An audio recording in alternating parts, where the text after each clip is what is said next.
अस्सलाम वालेकुम। IND today news में आपका खैर मकदम।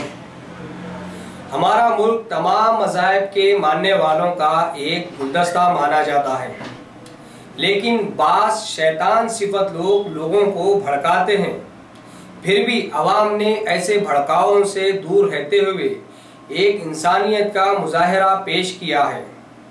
रियासत तेलंगाना के जिले कामारेड्डी में वाक़े मदनूर मंडल के मिर्जापुर गांव से एक ज़बरदस्त गंगा जमनी तहजीब की खबर मिली है।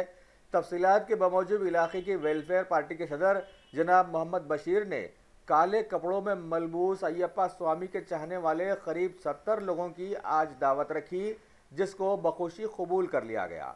वहां के जमींदार अनिल पटेल और तेलुगु सहाफ़ी भारत रेड्डी की सरकर्दगी में करीब 70 स्वामियों ने इस दावत में शरीक होकर खाना खाया और आखिर में उन्हें तहनीत भी पेश की गई।